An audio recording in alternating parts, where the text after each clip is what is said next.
Okay. ఈరోజు దైతా మధుసూదన్ శాస్త్రి గారు ప్రముఖులే కాకుండా సంఘ సంస్కర్త, విద్యాదాత, ఎంతో పేరున్నటువంటి మచిలీపట్నానికే కాకుండా కృష్ణా జిల్లాను లేదంటే ఆంధ్రప్రదేశ్కే పేరు తీసుకొచ్చినటువంటి దైతా మధుసూదన్ శాస్త్రి గారు మన మచిలీపట్నానికి నిజంగా దేశ విదేశాల్లో కూడా ఆయన పేరు ప్రతిష్టలు ఈ రోజున ఎముడి ఉన్నాయి. అంటే దానికి కారణం ఆయన హిందూ కాలేజీ వ్యవస్థను ఏర్పాటు చేసి స్కూల్ దగ్గర నుంచి మళ్ళీ మాస్టర్ డిగ్రీ అలాగే బీటెక్ వరకు కూడా ఆయన చేసుకొచ్చిన విద్యా విధానంలో మార్పులు కానీ 100 సంవత్సరాలుగా ఆయన చేసిన సేవలకు నిజంగా ఈ రోజున ఎంతోమంది లబ్ధి పొంది ప్రయోజకులయ్యి ఈ దేశానికి ప్రపంచానికి కూడా సేవలు చేస్తున్నటువంటి పరిస్థితిని మనం చూస్తున్నాం. డాక్టర్లుగా, ఇంజనీర్లుగా, వివిధ కోర్సులు, వివిధ వృత్తుల్లో ప్రావీణ్యం చెందినటువంటి మచిలీపట్నం ప్రాంతానికి ముఖ్యంగా ఎంతో పేరు తీసుకొచ్చినటువంటి కారణమైనటువంటి మధుసూదన్ శాస్త్రి గారి యొక్క వర్ధంతి సందర్భంగా ఈ రోజున సోదరులు Bhargav and Mrs Bhargav, sister తల్లి సుకన్య, ఇంకా వారి స్టాఫ్ అందరూ కూడా ఈరోజు అద్భుతమైన కార్యక్రమాన్ని ఆయన వర్ధంతి రోజున తలంచటం. అదేంటి ముఖ్యమైనది, ఎవరు కూడా ఏ మిషనరీ కూడా తయారు చేయలేంది, మానవుల ద్వారా మాత్రమే వచ్చే బ్లడ్ క్యాంప్ ఏర్పాటు చేసి ఇవాళ ఎంతోమంది గర్భిణీ స్త్రీలకి ప్రాణం పోయటానికి, ప్రాణం నిజంగా విలువంటేది పోయిన తర్వాతే తెలుస్తుంది మనకి. ప్రాణం మనిషి ఉండగా తెలీదు, కానీ మనిషి ప్రతిగుండంగా ఆ విలువ గమనించి గుర్తించి పేద ప్రజలు ఎంతోమంది బ్లడ్ లేక, సరిగా తినక, గర్భిణీశీలు ముఖ్యంగా రక్తం లేక ప్రసవ వేదన అనుభవించే సమయంలో బ్లడ్ లేదంటే ఎంత తిప్పలు పడతా ఉన్నారో, వాళ్ళు ఎవరి దగ్గరికి వెళ్ళాలో అర్థం కాని పరిస్థితి. అలాంటి పరిస్థితిలో మరి గవర్నమెంట్ హాస్పిటల్లో ప్రభుత్వం ఉచితంగా ఇస్తుంది, వాళ్ళ దగ్గర ఉంటేనే ఇస్తుంది. తయారు చేస్తే వచ్చేదైతే కొన్ని టన్నులు తయారు చేసేవచ్చు, కానీ మానవులు మనలాంటి వాళ్ళని ఏదో రూపేణ బాధ్యతగా తీసుకుని ఇస్తేనే తప్ప అలాంటి బ్లడ్ వాళ్ళు కూడా ఇవ్వలేని పరిస్థితి. కానీ ఎన్ని ఇబ్బందులు పడుతున్నారు గవర్నమెంట్ హాస్పిటల్లో నేను ప్రత్యక్షంగా చూస్తూ ఉన్నాను. ఎంతోమంది బ్లడ్ లేదన్నప్పుడు మా దగ్గరికి కూడా వచ్చినప్పుడు భార్గవ్ లాంటి వాళ్ళకి ఫోన్ చేసి కుర్రవాళ్ళని ఏదో రకంగా పంపించటం, లేదా మా తపన పడి ఆ రోజున ఆ పాపకి ఇచ్చామంటే తప్ప నిద్రపట్టదు మాకు. కారణం ఏంటంటే అనేక ఇబ్బందులు చూసాం. గర్భిణీ స్త్రీలకి బ్లడ్ ఇవ్వకపోతే ఆ తల్లి ప్రసవించిన తర్వాత తల్లిని కోల్పోతే ఆ పాప జీవితం ఏమైపోతుంది సార్ ఆలోచన చేయాలి. ఇది దాని మీద సొసైటీ మీద ఎంత బాధ్యత పడుతుంది. నిజంగా ఆ తల్లి కోల్పోవడం కుటుంబం మొత్తం కూడా కుదేలైపోయే పరిస్థితి. మరి ఇలాంటి బాధలు ప్రత్యక్షంగా మేము చూస్తున్నాం, మేము అనుభవించున్నాం కాబట్టి ఆ బాధ తెలుసు. కాబట్టి ముఖ్యంగా గర్భిణీ స్త్రీలకు బ్లడ్ ఇవ్వాలనే దానికి బాధ్యత ప్రతి ఒక్కరు కూడా ఈ భార్గవలాగా తీసుకోవాలా. తీసుకుని మన బట్టల బాధ్యత తీసుకుని ప్రతి ఒక్కరు కూడా బ్లడ్ ఇచ్చే దాంట్లో ఎవరు కూడా భయపడాల్సిన అవసరం లేదు. పిల్లల్ని ప్రోత్సహించండి. నా పిల్లడు అమెరికాలో ఉన్నాడు, అక్కడి నుంచి కూడా ఫోన్ చేస్తా, నువ్వు 6 నెలలకు ఒకసారి బ్లడ్ ఇవ్వమని చెప్పి మోటివేషన్ అన్నమాట. నేను ఇస్తున్నాను, మీరు ఇవ్వండి. ఇవ్వటం వల్ల మంచి ఉత్సాహంగా తయారవుతారు. కొత్త బ్లడ్ ఎందుకంటే ఇది 40 రోజుల కన్నా ఒక సెల్స్ తయారైందంటే 40 డేస్ కన్నా మించి మన బాడీలో ఉండదు, నీరైపోయి బయటకు వచ్చేస్తుంది. ఇది గమనించకుండా బ్లడ్ వస్తే కంటిన్యూగా ఏదో లైఫ్ లాంగ్ ఉండిపోతే ఒక ఆణిముత్యం లాంటిది కాదు. ఇది ఖచ్చితంగా 40 రోజులకు ఒకసారి కొత్తగా తయారవ్వాలా.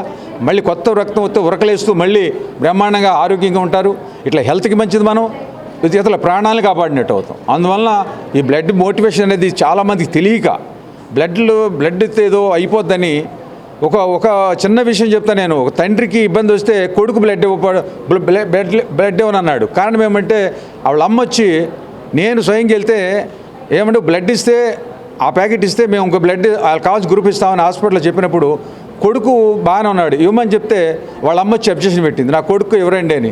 అరే నీ భర్తకి ఇవ్వడానికి నీ కొడుకు ఇవ్వడానికి అభ్యంతరం ఏంటి, ఎవరిస్తారమ్మా అంటే కుదరదు, నేను మా ఆయన పోయిన పరాలా నా కొడుకు మాత్రం బ్లడ్ ఇవ్వడానికి లేదని చెప్పింది. ఇంత మూర్ఖత్వంగా ఉన్నటువంటి పరిస్థితిని సొంత భర్తకి బ్లడ్ ఇవ్వడానికి కొడుకుని వద్ద అడ్డుకుందంటే అలాంటి పరిస్థితులు మనం ఉన్నాం ఈ సమాజంలో. మరి ఇది ఏదో రకంగా వాళ్ళకి ఇవ్వకపోయినా మా బాధ్యతగా తీసుకుని ఏరే కుర్రవాడిని అంటే నా దగ్గర కారుతోలి కుర్రవాడిని పంపించే బ్లడ్ ఇచ్చి ఆ ప్యాకెట్ తీసుకోవడం జరిగింది. కానీ వాళ్ళకి ఏంటంటే వాళ్ళ భయం, బ్లడ్ ఇస్తే కొడుకు ఏదో అయిపోతాడని. అలాంటి భయంలో ఉన్నాం. ఆ భయాలు పోగొట్టి వాళ్ళ మన అనేక రకాల మాధ్యమాల ద్వారా యాక్టివ్ అయ్యాం. డాక్టర్లు చెప్తా ఉన్నారు బాధ్యత తీసుకుని. యువతలు ఈ రోజున ఇంతమంది వచ్చి హిందూ కాలేజ్ స్టూడెంట్స్ కానీ ఇక్కడ ఎన్ఎస్ఎస్ స్టూడెంట్స్ అందరూ కూడా వచ్చి వాళ్ళ బ్లడ్ ఇవ్వటం అంటే చాలా చాలా గొప్ప విషయం. వారందరూ కూడా మళ్ళీ ఇతరుల యువకులకి అందరూ కూడా మీరందరూ మార్గదర్శకంగా ఉండాలని, ప్రతి ఏ బ్లడ్ ఇచ్చినా ఎవరు కావాలన్నా యువతకి నేను చెప్పేది ముఖ్యంగా మీరు ఎవరు బాధ్యత తీసుకుని ఏమవ్వదు, మీ ఫ్రెండ్ ద్వారా ఎవరిదాని బ్లడ్ అనేది ఎవరు కావాల్సి వచ్చినా ఖచ్చితంగా బాధ్యత తీసుకుని ఆ బ్లడ్ అందే వరకు కూడా మీరు విశ్రమించొద్దు. మీ ఫ్రెండ్ ద్వారానే మీ ద్వారా ఎవరి ద్వారానే రెస్పాన్సిబిలిటీ తీసుకోకపోతే ఈ కార్యక్రమాలు ఒక ప్రాణాన్ని మీరు ఏదో డాక్టర్ అవ్వాల్సిన అవసరం లేదు, ఎంబీబీఎస్ అవ్వాల్సిన అవసరం లేదు. ప్రాణాన్ని కాపాడాలంటే మనం బ్లడ్ ఇస్తే మన డాక్టర్ల కన్నా గొప్పవాళ్ళమే. ఇది గుర్తెరగాల్సిన అవసరం ఉంది. మీరు ఏ ఎంబీబీఎస్ చదవాల్సిన అవసరం లేదు. మనం ప్రాణం కాపాడామంటే దానికి కారణం మన బ్లడ్ వల్ల అనేది గుర్తుపెట్టి, మన బ్లడ్ పోతే ఏ డాక్టరు ఎంఎస్ డాక్టర్ కూడా ఏమీ చేయలేరు. వాళ్ళ దగ్గర లేనిది మన దగ్గర ఉన్నది గొప్పదనం ఏంటంటే మన బ్లడ్ ద్వారానే మనం బతికించగలం. మన బ్లడ్ ఇవ్వడం ద్వారానే ఎలాంటి మందిని ఆదుకోగలం.